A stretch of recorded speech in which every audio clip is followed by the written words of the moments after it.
Even اگر آپ ابھی بھی دیکھیں جو ہم عمران خان کا جو سینیریو دیکھ رہے ہیں, ہم اتنا سکون سے کہہ دیتے ہیں ڈیل ہوگی یا ڈھیل ہوگی. مطلب وی نو ہاؤ, یہ ہمارے لیے اتنی نارمل سی بات ہے کہ آپ نے یہ بات نواز شریف کے لیے بھی کہی, آپ نے یہ بات عمران خان کے لیے بھی ابھی کر رہے ہیں کہ ڈیل ہوگی یا نہیں ہوگی. ایون آپ کے یحییٰ آفریدی صاحب کے لیے آپ پوری 26ویں ترمیم اٹھا کے لے کر آ گئے, جسٹس منیب ہو گئے, جسٹس منصور ہو گئے, وہ بیٹھے کے بیٹھے منہ تکتے رہ گئے کہ ہم سینئر ترین ہیں.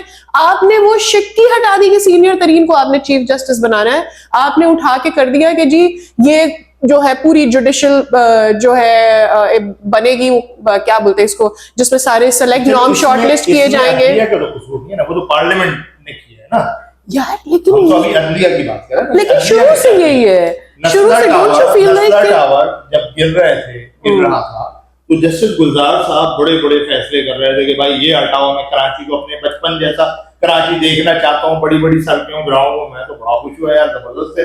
اچھا نسلہ ٹاور بھی گر گیا جی, وہ الدین پارک بھی گر گیا. اچھا, اور وہ باقی جگہیں جن لوگوں نے میرے فٹ پاتھ بھی قبضے کیے ہوئے, ان کے اوپر سینما بنائے ہوئے, وہ جو پارک آپ نے سبزی منڈی خالی کر کے بنایا تھا کہ پبلک کے لیے یہ ایک بڑی زبردست چیز ہوگی, اس پہ کس کے قبضے ہیں, اس پہ شادی ہال کون چلا رہا ہے.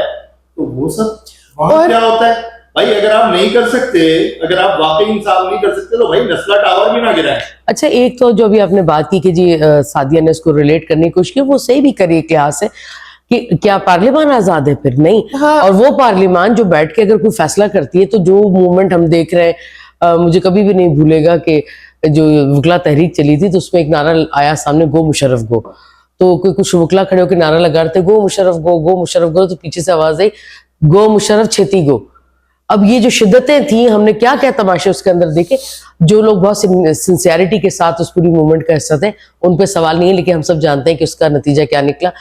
اب جب اتنا بڑا 27ویں ترمیم کا معاملہ آیا کہ پوری کی پوری عدالت کا آپ نے جو رتبہ ہے ایک سپریم کورٹ کا, وہ آپ نے ایک ضلعی جو تحصیل کی کچہری ہے اس سے بھی نیچے کا ایک لحاظ سے کر کے رکھ دیا. تو کوئی وکیلوں نے موومنٹ نہیں چلائی کہ جی ہماری جو مائی داتا ہے اس کے ساتھ آپ کیا کر رہے ہیں, یا جس کے وقار کے لیے ہم نے تحریکیں چلائی ہیں اس کے ساتھ آپ کیا کر رہے ہیں, کوئی بھی چیز نہیں. لیکن مستقل پاکستانی عدالتوں کے فیصلوں میں سے ہم 3 لوگ بیٹھے ہیں جو ہم سمجھتے ہیں شاید ہم ایک لائن پڑھ لیتے ہیں, ہم میں سے کسی کو ایسا کوئی عوامی عدالتی فیصلہ یاد ہے جو عوام کے حق میں بالکل انصاف کی اپنی سطح پہ, انصاف کی جتنے تقاضے ان کو اس نے پورا کیا اور وہ ہمیں آج تک یاد ہو؟ کوئی ایسا جو عوامی خاص طور پہ فیصلہ وہ نہیں آیا. یہ بات ہوگی سپریم کورٹ کی. آپ نے بڑی اچھی بات کی کہ ایک عام آدمی بھی جاتا ہے اس کو پتہ ہے کہ میرا ستیہ ناش ہونا ہے, لہٰذا زیادہ تر لوگ جو اس کو عدالت کی طرف رجوع ہی نہیں کرتے.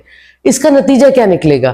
جتنا کیوس اور جس حساب سے, بلکہ میں حیران ہوں کہ کچھ لوگ اس کو اس تناظر میں دیکھ رہے ہیں کہ جی ٹھیک ہے, عدلیہ کے جج بھی تو اپنی منمانیوں پہ اترے ہوئے تھے. جیسے کہ کسی نے کل ایک ڈیبیٹ میں کہا کہ کیا ایک سپریم کورٹ کے جج کو سوٹ کرتا تھا کہ وہ عمران خان کو عدالت کے کٹہرے میں جب وہ اپنے الزام کے حوالے سے آئے, اس نے کہا good to see you. Of course نہیں بنتا, اس کا پروٹوکول کے ہی خلاف تھا بالکل. لیکن آپ عدالتوں سے کیا ایکسپیکٹ کر رہے ہیں؟ اور اگر پھر وہی بات ہے کہ آپ پاکستان کے ارد گرد جو ممالک ہیں یا اس جن سے ہم اپنی کبھی کبھی کمپیریزن کر رہے ہوتے ہیں بڑے غلط قسم کا, وہاں بھی آپ دیکھ لیں تو کیا عدالتوں کا حال ہے. آپ نے کیا کیا؟ کوئی پروگریس. جو واحد سہارا مجھے لگتا ہے کہ کسی بھی آدمی کو جب تکلیف پہنچتی ہے وہ کہتا ہے میں انصاف کے لیے کہاں جاؤں. جتنے آپ نے عدالتی نظام کے پیرلل سسٹمز ہیں, آپ نے کبھی یوں کر کے کبھی یوں کر کے ان کو سپورٹ کرتے رہے تاکہ لوگ یہاں پہ ٹھنڈے رہیں تو ہم تک نہ آ سکیں, سوال نہ کر سکیں. اور لیکن ہوا یہ کہ جو شہری زندگی اور دیہی زندگی کا فرق ہے اس کے اندر اس کی شکل بدلی, تو لوگوں نے اس پہ سوال اٹھائے اور لوگ اٹھاتے ہیں اس کو. اب وہاں پہ بھی سوال اٹھ رہے کہ آپ ایک چیز کو قانونی طور پہ غلط قرار دیتے ہیں اور پتہ چلے کہ جس اسمبلی نے یہ لاء بنایا ہے اسی اسمبلی کا ممبر جا کے اس کے جو پیرل عدالتی نظام ہے, چاہے وہ جرگہ ہے چاہے وہ پنچایت کا فیصلہ ہے, وہاں جا کے وہ فیصلے کر رہا ہوتا ہے اور اس کو کوئی بھی چیلنج نہیں کرتا.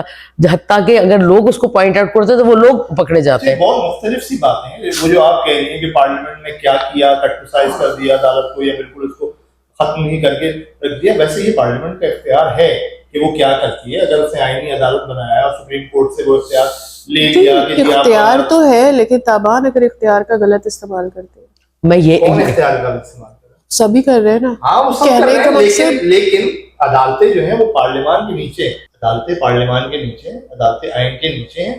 اگر پارلیمنٹ یہ فیصلہ کرتی ہے کہ جی ہمیں آئینی عدالت بنانی ہے, ہم نے سپریم کورٹ کو آئینی عدالتوں سے الگ رکھنا ہے, تو وہ اس کے اختیار ہے. اس پہ ہم تنقید پارلیمنٹ پہ کر سکتے ہیں یا ارکان پارلیمنٹ پہ کر سکتے ہیں کہ انہوں نے اپنے ویسٹڈ انٹرسٹ کے لیے ایسا کیا ہے, لیکن ان کا اختیار چیلنج نہیں کر سکتے. کوئی سپریم کورٹ, کوئی باڈی, کوئی بار کاؤنسل یہ اختیار چیلنج نہیں کر سکتی, یہ آئین نے ان کو اختیار دیا. دوسری بات یہ کہ جو ہماری عدالتیں ہیں انہوں نے, ان کے پاس جو ڈنک تھے نا ان کو شاید نکالنا اب ضروری تھا. مطلب صرف یہ سوموٹو کا جو اختیار تھا اس سے کتنے بڑے بڑے نقصان ہوئے. آپ کا اسٹیل مل کا معاملہ ہے, سعد رفیع کا بہت سارے کیسز لے کے آ رہے ہیں, ریکارڈنگ کے معاملے, آپ کو اربوں خربوں کا بحیثیت نیشن نقصان پہنچا ہے. کسی ایک جج یا کسی ایک بینچ کی وجہ سے پورا اپنے پارلیمنٹ کا یا پورا اپنے عوامی نمائندوں کا استحقاق مجروح کیا ہے. آپ کو اپنی توہین عدالت تو بڑی جلدی یاد آ جاتی ہے, لیکن وہ جو نامعلوم افراد, لاپتہ افراد ہیں, ان کی مائیں بہنیں جو سڑکوں پہ رل رہی ہیں, ان کے کیسز کا کیا؟ ابھی جو ایک کیس چل رہا تھا آپ کا جو ختم نبوت والا معاملہ ہے جس میں آپ کتنے ہی لوگوں کو سزائیں دے چکے ہیں, 5 لوگ جیلوں میں بند ہو کے جیلوں میں ان کی موت ہو چکی ہے, وہ کیس کہاں ہے؟ اس کیس کی سنوائی ہوئی, بہت مطلب اس کی ہائپ بنی, اب ہو گیا بالکل. تو وہ عدالتیں اپنی ذمہ داریاں پوری کر رہی ہیں, نہیں کر رہی. 148 میں یا 156 نمبر پہ ہے ہمارا عدالتی نظام انٹرنیشنلی اگر دیکھا جائے. تو بھائی آپ بجائے سوموٹو لینے کے, آپ آئینی مباحث میں گھسنے کے, آپ اپنی نچلی عدالتوں کو دیکھو, عام لوگوں کو انصاف مل رہا ہے نہیں مل رہا. آپ کو مجھ سے بہت بہتر پتا ہوگا as a human right activist کہ ہماری عدالتوں میں چھوٹے کیسز کا ہو کیا رہا ہے, مطلب کس طرح سے وہ ذلیل و خوار ہو رہے ہیں لوگ. ججز کے اوپر کتنا دباؤ ہے, کہ کتنا ان کے اوپر بوجھ ہے. مجھے یاد ہے کہ مطلب ہماری سوسائٹی کی وجہ سے ایک صاحب کو سزا ہوئی, وہ نور بخشی تھے, تو وہ میرا دوست بھی ہے. تو وہ کوئی کیس تھا کہ وہ حضرت علی کے حوالے سے اس نے لکھ دیا تھا کہ ان کے پاس جو قرآن پاک تھا اس میں کچھ انہوں نے اپنے حاشیے بھی لکھے ہوئے تھے.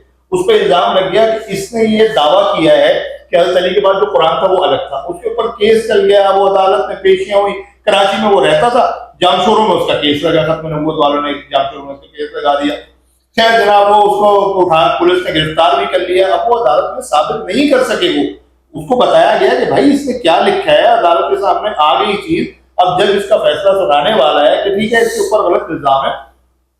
اس چھوٹے سے شہر میں 2000 آدمی عدالت کے بعد جمع ہو گئے نعرے لگاتے ہوئے.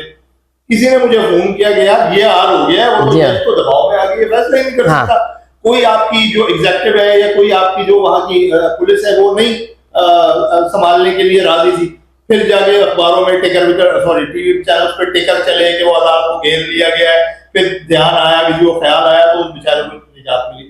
تو ہمارے یہاں عدلیہ نہ انصاف کر پا رہی ہے, نہ ہمارے ججز اتنے طاقتور نظر آ رہے ہیں, نہ ہمارا جو ہائر سسٹم ہے عدلیہ کا وہ ان کو سپورٹ کر رہا ہے. تو پہلے آپ اپنے گھر کی خبر لے لیں, وہاں سے لوگوں کو انصاف دینا شروع کر دیں.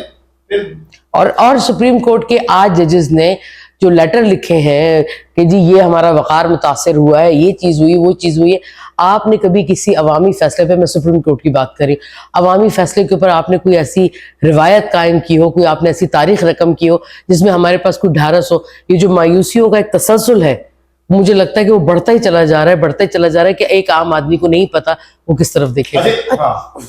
اچھا, میرا پوائنٹ آف ویو اس میں یہ ہے کہ نا ہم ہر چیز میں نا ہم ایک پریسیڈنٹ سیٹ کرتے ہیں. جو آپ نے اوپر ایک پریسیڈنٹ سیٹ کیا ہوتا ہے نا, وہ نیچے فالو ہوتا ہے. جب آپ نے بڑی عدالتوں کو بڑے کیسز سالو کرنے کے لیے نہیں الاؤ کیا, بلکہ آپ نے انہیں بتایا, ڈکٹیٹ کیا, اور کون ڈکٹیٹ کر رہا ہے کہ بھئی کس کیس میں کیا فیصلہ آئے گا, وہ ایگزامپل نیچے بھی فالو ہوتی ہے. تو مجھے ایسا لگتا ہے جب آپ نے بڑے کیسز سالو کرنے کے لیے نہیں رکھے نا, تو وہ نسلا ٹاور جیسے کیسز کے سو موٹو لیں گے. سو آئی پرسنلی تھنک کہ ہمارے پاس نیچے سے ہی, like from the higher courts as well, I am not just talking about کہ جی آپ کے سپریم کورٹ میں کیا ہوتا ہے, آپ کے ہائر کورٹ سے ہی جو شہروں کے فیصلے ہوتے ہیں اس میں انفلوئنس آنا شروع ہو جاتا ہے, اور پھر وہی انفلوئنس آپ کا سپریم کورٹ کے بڑے فیصلوں میں بھی نظر آتا ہے, اور پھر وہاں پر جو آپ پریسیڈنٹ سیٹ کرتے ہیں وہ نیچے تک جاتا ہے, کیونکہ آپ کے اوپر والے اگر کرپٹ ہیں تو نیچے والے کو بھی لگتا ہے کہ یار وہ جائز ہے ان کے لیے کرپشن کرنا. ایک تو مجھے لگتا ہے یہ اس پہ ہمیں سوچنا چاہیے. دوسری چیز مجھے جو فیل ہوتی ہے وہ یہ کہ یہی ساری چیزیں جو ہے وہ اس وقت ہوتی ہے جب آپ پولیٹیسائز ہونے دیتے ہیں چیزوں کو. فار ایگزامپل جو پالیٹکس کو جب آپ وکلا آپ دیکھیں آئے دن کیا ہوتا ہے, کوئی بھی چیز آپ کو وکلا کے اگینسٹ کوئی بھی اگر چھوٹی سی بھی چیز ہوتی ہے وہ چلے جاتے ہیں جی احتجاجوں پر, وہ ریلیاں نکالنے میں. ایک زمانے میں تو یہ بہت زیادہ ہو رہا تھا, اور ریگولر بیسس پر جو عمران خان کے لیے اب آپ نے گروپ آف وکلا بنا لیا جو عمران خان کو سپورٹ کر رہا ہے. اب وہ چھوٹی عدالتوں میں بھی کیسز لڑ رہے ہوتے ہیں یو نو, اینڈ نیچے جا کے انہوں نے کوئی احتجاج کرنا شروع کر دیا یا وکلا اسٹرائک پر چلے گئے, تو جو بیچارے کسی کے چھوٹے کیسز ہیں چھوٹی عدالتوں میں ان کو اب سننے والا کوئی نہیں رہا. اس کے اوپر کبھی عدالت نے نہیں لیا کیونکہ بھائی آپ اوپر کیا گن کر رہے ہیں, اس وجہ سے آپ نیچے والوں کو بھی اجازت. اس میں یہ تک ہوا ہے, ایک منٹ اس کو کرنے دیں, کہ جو آپ کہہ رہی ہیں نا کہ وکیلوں کی جو بات کر رہی تھی سعدیہ, وزیر اعظم کو بلایا اور اس کو یہ حکم دیا اپنے صدر کے خلاف خط لکھو. بھائی یہ کون لکھتا ہے, آپ کو نہیں پتا انٹرنیشنلی اس کا میسج کیا جائے گا, اور اس نے نہیں لکھا تو آپ نے کہا چھٹی کرو. آپ کون ہوتے ہیں کسی منتخب وزیر اعظم کو چھٹی کرانے والے؟ تو آپ پارلیمنٹ سے بالا تر نہیں ہیں, یہ سمجھ لینا چاہیے. سعدیہ آپ جو لائرس کی بات کر رہی ہیں اس کا نتیجہ یہ بھی نکلا, یہ عام لوگ جو کسی کیس میں بلکہ بہت سارے کیسز میں پورے پاکستان میں جن کا روز کا کوئی نہ کوئی معاملہ ہے, وہ لوگ یہ بات کی تصدیق کریں گے کہ یہ تک ہوا ہے کہ اگر آپ کسی خاص وکلا کے گروپ یا کسی گروپ کا کوئی وکیل ہے اور آپ نے اس کے حوالے سے کوئی شکایت کر دی یا آپ نے اس کے اوپر کوئی پریشر ڈالنے کی کوشش کی, وہ اپنے پورے ضلع اور ضلع سے باہر جو ان کا کوئی کلب ہے, کوئی آرگنائزیشن ہے, وہاں یہ میسج پہنچا دیتے ہیں کہ جی فلاں بندے کے کیس میں کوئی ہمارا لائر اس کے حق میں کیس نہیں لڑے گا. تو یہ جو رویے ہیں کہاں سے آئے ہیں, کہ اس کے اوپر کوئی عمل ہوا کیا نہیں. تو عام آدمی کی جو تکلیف ہے اس میں اضافہ ہے. اور میں عام آدمی کے ساتھ ساتھ یہ بھی بات کروں گی کہ جو پاکستان کی صورتحال ہے اس میں جب یہ تاریخ ساری لکھی جا رہی ہے کہ کس کس نے کتنی نقصان کی, اس کی مطلب کتنا نقصان پہنچایا, تو اس میں عدلیہ کا رول ضرور آئے گا کہ کیا یہ سارے لوگ جن کو پولیٹیکل پریشرز لینے تھے انہوں نے بغیر کسی فائدوں کے یہ اتنے بڑے بڑے فیصلے کیے, ان کا ضمیر کبھی ملامت نہیں کرتا کہ ہم جو کر کے جا رہے ہیں. اور یہ وہ لوگ ہیں جو جب ریٹائر ہو جاتے ہیں, چاہے ان کو کوئی بڑی حیثیت ملے نہ ملے, ان کو جو مراحت ملتی ہیں اس کا کبھی آپ نے سوال کیا ہے ان سے کہ ابھی بھی جو لوگ ریٹائر ہوئے ہیں ان کو یکمشت جو ادائیگی ریٹائرمنٹ پہ جو پہلی ادائیگی ہے, باقی میں بینیفٹس کی بات نہیں کری, وہ بنتی ہے 18 کروڑ روپے. اور جو ان کے ریٹائرمنٹ کے بعد ان کو جو مراحت مستقل تاحیات ملتی ہیں, کبھی آپ نے اس پہ سوال کیا کہ اس ملک میں عام آدمی کے پاس روزی روٹی کا مسئلہ ہے اور ہم ان سیٹوں پہ بیٹھ کے جہاں ہم انصاف بھی نہیں کرتے, ہم یہ ساری مراحت کس منہ سے لیتے ہیں؟ ہاں بس میں ایک بات اور کہنا چاہ رہا ہوں کہ مطلب جو ریاست ہوتی ہے اس کے مختلف ستون ہیں, عدلیہ ہے, مقننہ ہے, ایگزیکٹو ہے, تو یہ ایک دوسرے کو ہیلپ آؤٹ کرتے ہیں, ایک دوسرے کو سپورٹ کرتے ہیں. ہماری ڈیموکریسی کو کسی دوسرے ستون نے بالکل کہیں بھی سپورٹ نہیں کیا. مطلب وہ جسٹس منیر سے لے کے ثاقب نثار تک ہم دیکھ رہے ہیں کہ بھائی آپ نظریہ ضرورت کے علاوہ آپ کے پاس کچھ ہے ہی نہیں. مطلب آپ نے ڈیموکریسی کو جتنا نقصان پہنچانا ہے آپ نے نظریہ ضرورت کی بنیاد پہ پہنچانا ہے. آپ کا جو اپنا کام ہے آپ نے وہ نہیں کرنا, آپ نے ڈیم بنانے. تو وہ ڈیم والے بابا سے میں کہوں گا یار جتنے پیسے ویسے لیے لوگوں کے واپس کر دو, یا انہوں نے اپنے پوتے نواسوں کے بھی پیسے لے لیے تھے, کم از کم ان کے تو واپس کر دو, ڈیم ویم تو بننا نہیں. Last thing that I want to add before we close episode وہ یہ کہ اب آپ نے کانسٹیٹیوشن بنا دی ہے نا عدالت, اب آپ نے آئینی عدالت, وفاقی آئینی عدالت بنا دی ہے. اب دیکھ لیتے ہیں کہ نچلی سطح سے کتنے کیسز ہوتے ہیں جو آپ کہہ رہے تھے کہ پولیٹیسائز ہو جاتی ہیں عدالتیں, اور وہاں پر انفلوئنس ہوتا ہے, وہاں پہ رش بڑھ جاتا ہے اور لوگوں کو موقع نہیں ملتا. لیٹس سی کہ اب کتنے کیسز آپ ریزالو کریں. سپریم کورٹ کو چاہیے اب نچلی عدالتوں کو آپ ٹھیک کریں, نچلی سطح تک انصاف دیں, اب آپ آئینی مقدمے نہیں لیں.